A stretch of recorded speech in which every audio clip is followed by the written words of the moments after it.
WHUR. It's the 2015 Neighborhood Awards, and I'm so happy. No stranger to WHUR ever. Miss Erica Campbell from Mary. Mary, how are you? I'm great. How are you? Good. You look beautiful. Thank you. Yeah. Thank you. So it's the Neighborhood Awards. Tell me how excited you are to be a part of it. I know you have been before. Super excited. I mean, when Steve started this, it was in LA, and I was hearing all the great stories of the people being celebrated, and that's so important to celebrate the people. The everyday regular people, Absolutely, right? because it really does make our community stronger. It makes us believe in ourselves even more, so it allows us to pour out from a different kind of place when we're celebrated by people like Steve Harvey. Yeah, it is wonderful. So you just got here this morning, and what a last 6 months you have had. So Franksky and I, of course, had to have a topic about your song and, you know, the whole trap music entrance into your life. Well, not your life, but your music, you know. And we really, you know, talked to everybody about could they take it in like the way you were trying to give it, which is that you have to give it to people the way that they'll hear it. Yeah. And so what has that whole experience been like, the sort of whirlwind that came when you did that song? You know, I literally just wanted something to dance to for me. I mean, no slight to anybody that's doing the music that they do, but I didn't want to dance to I'm in Love with the Coco. That's not my jam, you know? So I had to create something for me, you know, and I was able to do that, and I think it's helping a lot of people learn that you can sing about God and love God and still have a good time, you know? Unfortunately, in 2015, people still have a stigma of what loving God looks like, what it sounds like, and I just don't think, if God is the God of the world, why should I put him in a box that says you have to sound like this, dress like this, look like this? I just refuse to believe it. So what was the sort of the reaction of your family, your kids, like what was the younger generation? Because, you know, they would not think that, you know, a person seasoned in the industry would even think to do something like that. Oh, they were shocked. Yeah. But because I played it for Tina, she was like, what in the world are you doing? I said, dancing and talking about I love, don't you love him? I love God. I do.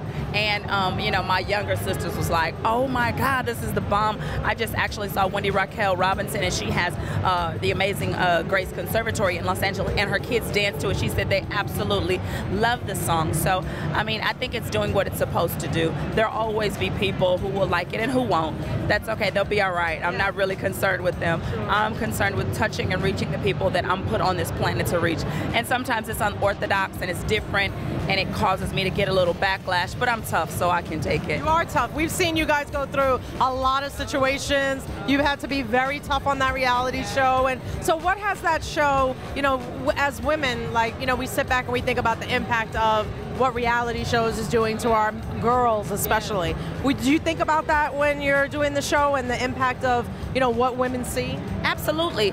Me and Tina from day one knew that our relationship could be a source of inspiration for other people, because they see us go through it, but they still see us stick together.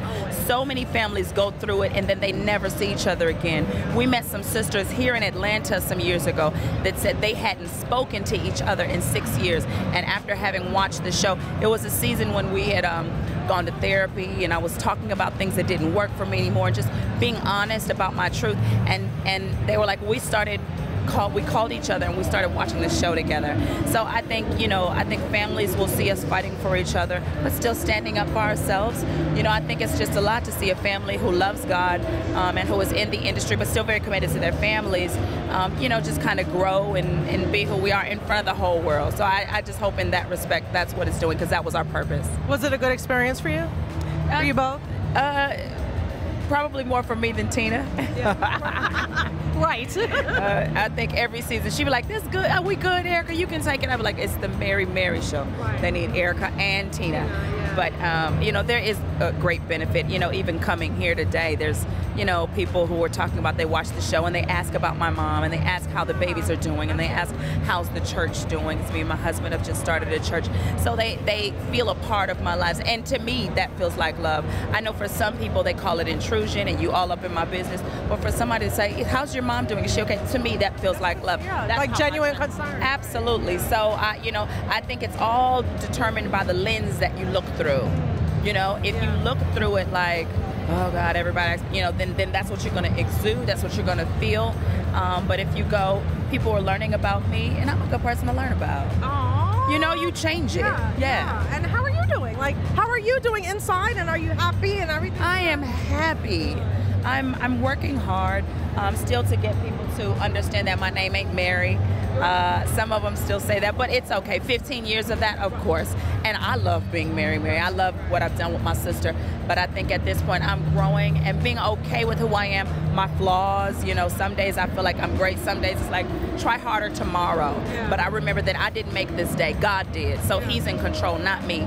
So if there's a problem, He'll fix it. If there's a worry, He'll take care of it. I never take full ownership of how am I going to work this out, because I didn't give it to myself.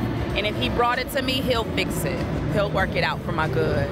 That's like such a peaceful authenticity to live with, isn't it? Absolutely. I want that for all women, you know, to be able to feel like that, you know? To be okay with what goes on. You know, we gain friends, we lose friends. We gain love, we lose love. And sometimes we spend a lifetime trying to figure out, how can I get it back? Sometimes you just gotta let go. When God opens a door, walk through it. But when He closes it, don't knock on the door for the rest of your life trying to figure out, well, can you explain? Well, tell me why. I'm supposed to really be with him. Right, you know, when a person shows you, when a person shows you who they are, believe them.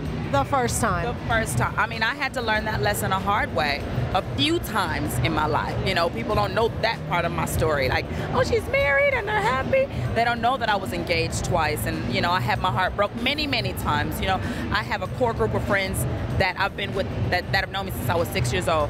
We've had the craziest times ever. But we were determined to stay friends, and so to this day, you know, we've gone through cancer with some friends, divorce with some friends, death, you know, birth, all kinds of things, new businesses, going back to college, and we stick together. It's harder because we're grown, but we're committed to that friendship. I don't want to be 70 years old and I don't have no friends that know me when I was 12. I don't are like truly your that know the real Erica. I don't want to be surrounded by people who just love the music. I want to be surrounded by people who love me, and I think we should think about that. Everybody's like, well, how can you make me better? Well, this friend, she's doing this, so I want to be your friend because you're successful. No, I want to be your friend because you're a good person. Right, and you can make me better. Because you have character and heart and passion, and you love your family and you love yourself. Oh, gosh. Yes, that is so important. I could talk to you for hours. I love it. I love it. I love it. So you're going to be performing at the Gospel Extravaganza on Sunday, is that correct here? No, I'm not. I'm leaving because I have a concert in Boston on Sunday. Okay. Well, you're a busy lady. Yes, but I'm here today, and I'm there tomorrow to enjoy and laugh because Steve is crazy, and it's always an amazing show. Well, we are so happy to have you here. Thank you for stopping by WHUR. We love Mary always. We play the music. We love Erica Campbell. We love Sheena. We love them both. So we are so happy for you to stop by, okay? And take care. All right, it's WHUR. It is Erica Campbell, and we are at the Neighborhood Awards right here in Atlanta, Georgia.